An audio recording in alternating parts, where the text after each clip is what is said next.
একটা গোপন তথ্য থেকে জানলাম, জানি না কতটা সত্যি। নায়ক রোশানকে নাকি তাণ্ডব সিনেমাতে শাকিব খানের সাথে নিতে চেয়েছিল সাইড ক্যারেক্টারে, কিন্তু রোশান রাজি হয় নাই।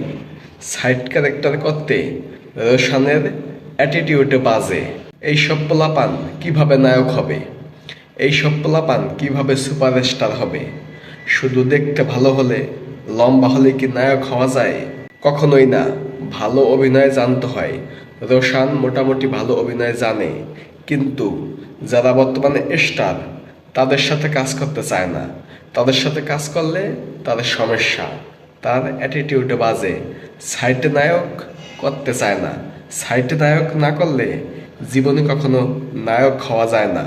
শাকিব খান একটা সময় তাই করত, মান্নাও তাই করছে। যত স্টার আছে সবাই মোটামুটি যারা রানিং স্টার থাকে তাদের সাথে কাজ করেই নিজেকে পরিচিত করে।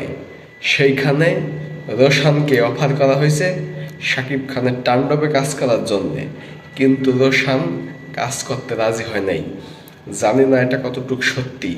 যদি সত্যি হয়ে থাকে, যদি রোশানকে অফার করার পরেও শাকিব খানের সিনেমাতে সাইড ক্যারেক্টার করতে রাজি না হয়ে থাকে বা অফার ফিরিয়ে দিয়ে থাকে সত্যি সত্যি, তাহলে এটা হলো রোশানের জীবনে সবচাইতে বড় ভুল।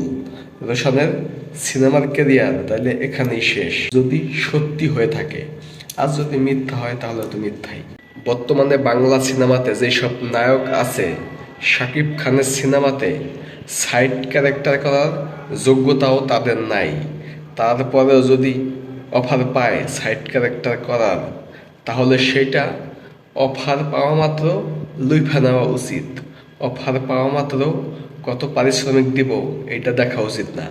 শাকিব খানের সিনেমাতে সে থাকবে, এটাই সবচাইতে বড় পাওয়া ওই নায়কের জন্যে।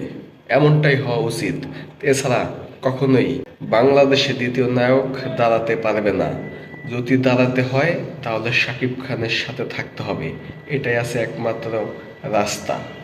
শাকিব খানের সাথে যদি হিংসা করে, অ্যাটিটিউড দেখায় যে দূর আমি একটা নায়ক, আমি কেন সাইড ক্যারেক্টার করব, তাহলে সারা জীবন যেইভাবে আছে সেইভাবে থাকতে হবে। কখনো কাজ পাবে না, কখনো কোনো সুপারহিট সিনেমা দিতে পারবে না।